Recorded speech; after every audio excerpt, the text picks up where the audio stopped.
नमस्कार किसान भाइयों और बहनों, मैं गरिमा भारती आप सभी का हमारे साप्ताहिक कार्यक्रम कृषि कनेक्शन में स्वागत करती हूँ।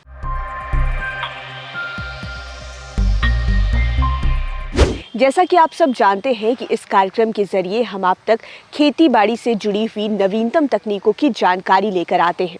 इस सप्ताह के कार्यक्रम में हम आपको बताएंगे अश्वगंधा की वैज्ञानिक खेती के बारे में। साथ ही ये जानेंगे कि अश्वगंधा की खेती कर आपको क्या कुछ लाभ प्राप्त हो सकता है।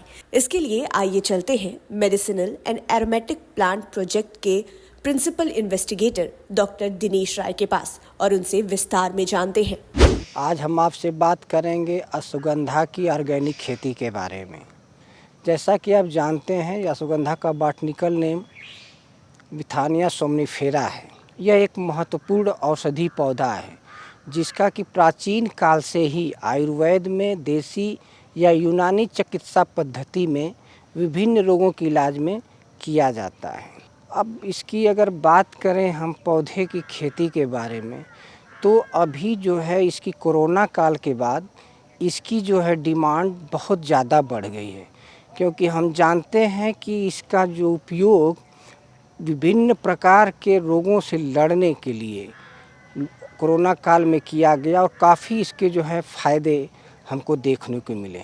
तो इसकी जो है वर्तमान में डिमांड जो है हमारे उत्पादन से 3 गुना है। तो आज हम उसी की खेती के बारे में बात करेंगे। जैसा कि इसका नाम है अश्वगंधा, क्योंकि इसके जो ताज़ा जड़ है उसमें एक तीव्र गंध आ जैसा उसी के नाम पे शायद इसका नाम अश्वगंधा पड़ा। और इसका प्रयोग की बात करें तो इसका मूल रूप से जो है उपयोगी भाग जड़ होता है।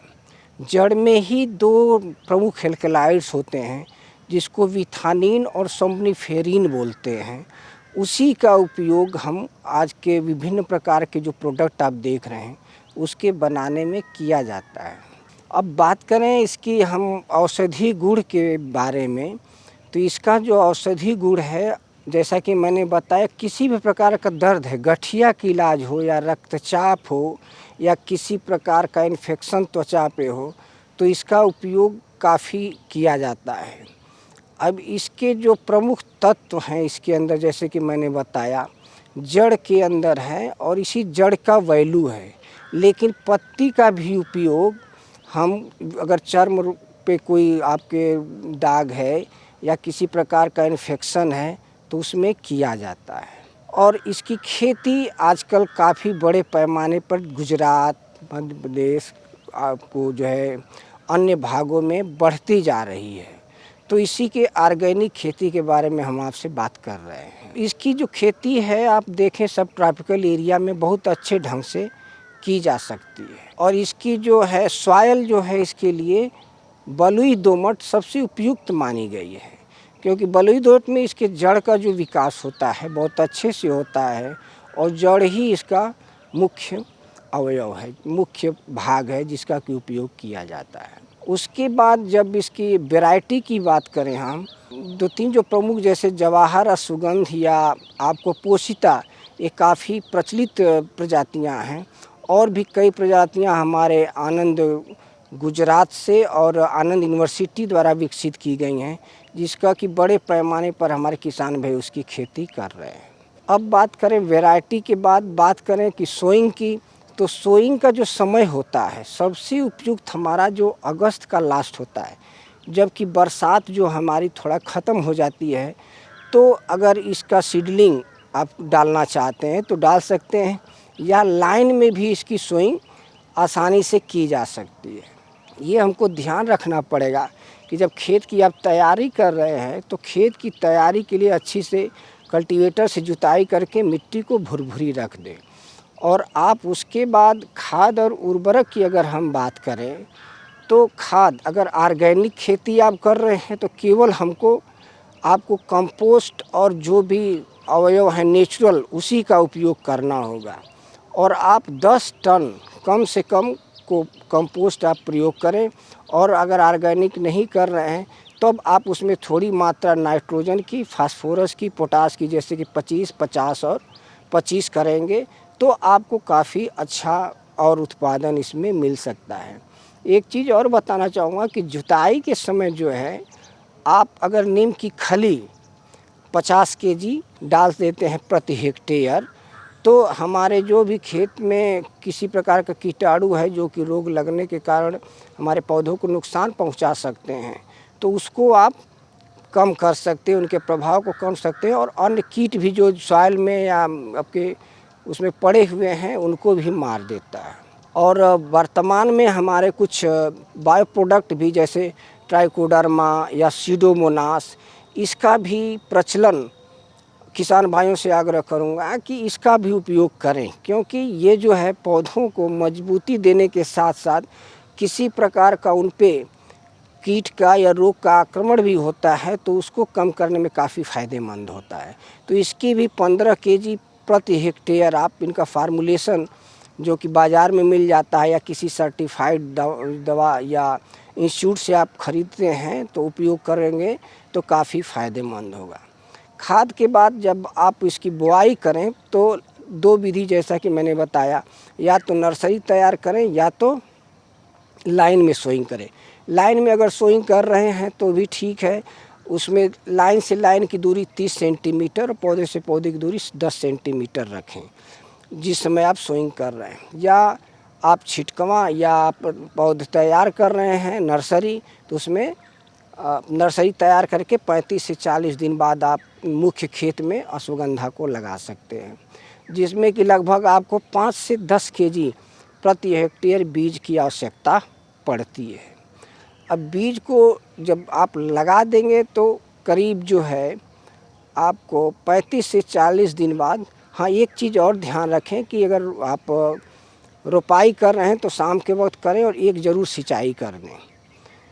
उसके बाद जब आपको रोपाई हुए तो 35 से 40 दिन बाद एक निराई गुड़ाई कर दें, जिससे कोई खरपतवार अगर है या कोई बाहरी अवयव है तो उसको आप दूर कर दें, जिससे कि पौधे को आसानी से ग्रोथ मिल सके। उसके बाद बात आती है कि पौध सुरक्षा की।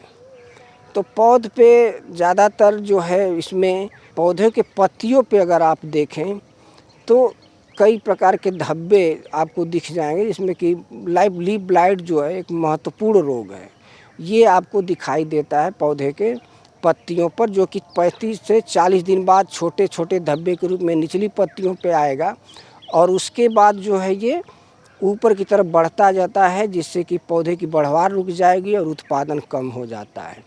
और दूसरा कभी कभी क्या होता है कि खेत में विल्ट या जिसको सूखना बोलते हैं वो भी सूखने लगता है, वो भी किसी पैथोजन जो है फ्यूजेरियम है उसके कारण होता है, तो उसको भी आपको हमेशा देखते रहना है। अब अगर इस प्रकार का सूख रहा है पौधा या पत्ती पे धब्बा है और किसी प्रकार की बीमारी है, तो जैसा कि मैंने बताया शुरू में ही पौधा पे दिखाई दे आपको वो पत्ती धब्बा, तुरंत आप ट्राइकोडर्मा का जो है 5 ग्राम 1 लीटर पानी में घोल बना लें और उसको पौधे की पत्ती पर पौधे पर स्प्रे करें, तो बढ़वार पौधे की अच्छी होगी और पत्ती पर जो आक्रमण हो रहा है रोग का वो धीरे धीरे कम होने लगेगा।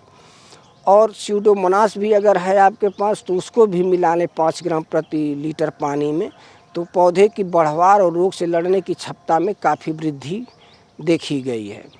अब बात आती है कि अगर अंत में कोई जो ऑर्गेनिक खेती नहीं कर रहा है तो उसके लिए है कि डाइथेनियम 45, जिसको कि मैंकोजेब भी आप लोग जानते हैं, उसकी 2 से 2.5 ग्राम मात्रा पर लीटर पानी में मिलाकर स्प्रे कर दें अंत में, अगर आप ऑर्गेनिक खेती का प्रयोग नहीं ये खेती नहीं कर रहे हैं तो। दूसरा कीट का है, कीट का आक्रमण वैसे बहुत कम इसमें देखा गया है, लेकिन अगर किसी प्रकार के कीट का आपका आक्रमण हो तो नीम आयल 0.3% या आजादिरेक्टिन करके एक दवा आती है, नीम बेस्ड ही है एक्टिव इंग्रेडिएंट, उसको आप 0.1% उपयोग कर सकते हैं।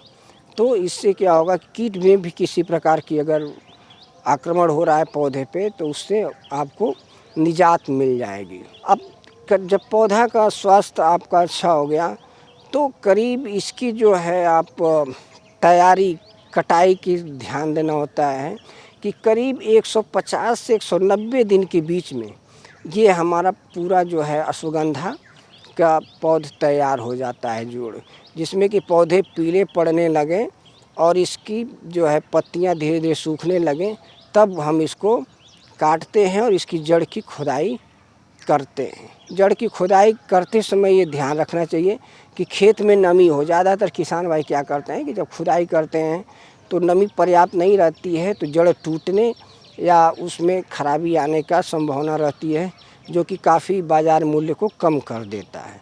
तो ये आपको ध्यान रखना होगा। जब आप इसकी खुदाई कर रहे हैं तो ग्रेडिंग करना होता है, क्योंकि हमारा जो बाज़ार मूल्य है वो ग्रेडिंग के हिसाब से तय होता है। और करीब अगर 1 हेक्टेयर में देखें आप तो 4 से 5 क्विंटल या 6 से 7 क्विंटल पर हेक्टेयर सूखी जड़ प्राप्त होती है, और उसको आप जो है करीब प्रति हेक्टेयर प्राप्त कर सकते हैं। और तीसरी बात यह है कि ग्रेडिंग कर लें। जैसे अगर 7 सेंटीमीटर है 1 या 1.5 मीटर 1.5 उसका व्यास है, तो वो ये ए ग्रेड में आता है। बी ग्रेड में 5 सेंटीमीटर लेंथ का कट कर लें और 1 का हो उसका व्यास, तो ये बी ग्रेड में आती है। बाकी जो टूटी फूटी और अन्य जड़ें हैं उसको इकट्ठा कर लेंगे तो ये ग्रेड सी में आता है। सबके बाज़ार मूल्य जो हैं अलग अलग होते हैं। तो किसान भाई, अगर आप अश्वगंधा की खेती कर रहे हैं तो इन सब चीज़ों का ज़रूर आप ध्यान रखें कि किस समय आप लगा रहे हैं, उस प्रकार की जो खेत में नमी या किसी प्रकार के रोग का आक्रमण या किसी प्रकार का जब खुदाई कर रहे हैं तो डैमेज या नुकसान न हो, जिससे कि आप अधिक से अधिक लाभ प्राप्त कर सकें। अब बात आती है कि किसान भाई कहाँ कहाँ इसकी खेती अगर करना चाहते हैं, कुछ और जानकारी लेना चाहते हैं तो कहाँ कहाँ संपर्क करें। तो आपको मैं बताना चाहूँगा कि जो है औषधि व सुगंधी पौधों पे हमारे देश में directorate of medicinal and aromatic plant research Anand Gujarat, और एक जो एरोमेटिक पे काम कर रहा है ज़्यादातर CIMAP central institute of medicinal aromatic plants Lucknow, ये 2 प्रमुख रूप से कार्य कर रहे हैं। और इसके अलावा देश की जितनी ज़्यादातर एग्रीकल्चर यूनिवर्सिटीज़ हैं और अन्य भी हैं इंस्टीट्यूट, वो हमारे औषधि पौधों पे काम कर रहे हैं। तो आप इनसे भी संपर्क स्थापित कर सकते हैं कि क्या इसकी अधिक से अधिक टेक्नोलॉजी, जो नई वेराइटीज़ आ गई हैं या क्या प्रोडक्शन टेक्नोलॉजी है, उसको आप प्राप्त कर सकते हैं। अब बात आती है कि आप संपर्क कर लें तो बेचने के लिए कहाँ कहाँ, तो जैसे मैंने 2 इंस्टीट्यूट जो बताया या जितनी भी एग्रीकल्चर यूनिवर्सिटीज़ है उनसे आप संपर्क कर सकते हैं। तीसरा जो हमारे देश में सबसे महत्वपूर्ण इंस्टीट्यूट है, जिसको कि हम नेशनल मेडिसिनल प्लांट बोर्ड बोलते हैं। तो हमारे किसान भाई अगर केवल नर्सरी बनाने में जुड़ना चाहते हैं या प्रोडक्शन में जुड़ना चाहते हैं या किसी प्रकार के किसी भी प्रोडक्शन सिस्टम से जुड़ना चाहते हैं, तो इसमें प्रोजेक्ट देखकर वो खुद अपना जो है प्रोजेक्ट ले सकते हैं और आय प्राप्त कर सकते हैं। तो सर्टिफाइड नर्सरी बना सकते हैं। तो प्रत्येक पार्ट में, प्रत्येक भाग में इसका आपको जो है सहयोग हमारे राज्य सरकारें और केंद्र सरकारें दोनों करती हैं। और यहाँ तक कि इसमें आपको छूट भी काफ़ी दी जा रही है। अगर प्रति हेक्टेयर आप किसी अश्वगंधा की खेती कर रहे हैं तो सरकारें जो है प्रति हेक्टेयर कुछ न कुछ आपको जो है सब्सिडी देती हैं। तो वो आप अगर कृषि विभाग में जाके पता करें तो आपको इस छूट का भी लाभ ले सकते हैं। तीसरा, जैसा कि मैं बताया कि हमारे बिहार के किसान अगर किसी प्रकार की खेती या किसी उससे जुड़ना चाहते हैं तो doctor Rajendra Prasad central agriculture university Pusa Bihar या बिहार एग्रीकल्चर यूनिवर्सिटी सबौर, ये दोनों जगह पे जो है अभी औषधि परियोजनाओं का चल रहा है, अब क्या नाम है, रिसर्च और अनुसंधान। तो यहाँ पे भी आप संपर्क कर सकते हैं। तो अंत में मैं यही कहना चाहूँगा कि आप औषधीय पौधों की खेती से जुड़ो और निश्चित आप अन्य फसलों की तुलना में 2 गुना से ज़्यादा फ़ायदा आपको प्राप्त होगा। उम्मीद है कि इस सप्ताह का ये कार्यक्रम आपको बेहद पसंद आया होगा और ये आपके लिए मददगार भी साबित होगा। इसी तरह के और वीडियोस के लिए आप हमारे साथ बने रहें। अगर इस वीडियो को आप सोशल मीडिया के माध्यम से देख रहे हैं तो हमारे सभी पेजेस को लाइक करें और वीडियोस को अधिक से अधिक शेयर करें। अगर ये वीडियो आप यूट्यूब के माध्यम से देख रहे हैं तो चैनल को ज़रूर से ज़रूर सब्सक्राइब करें। अगर आपके कोई सवाल हो या फिर कोई सुझाव आप हमें इस कार्यक्रम से जुड़े हुए देना चाहते हो तो कमेंट सेक्शन में आप बेझिझक लिख सकते हैं। धन्यवाद।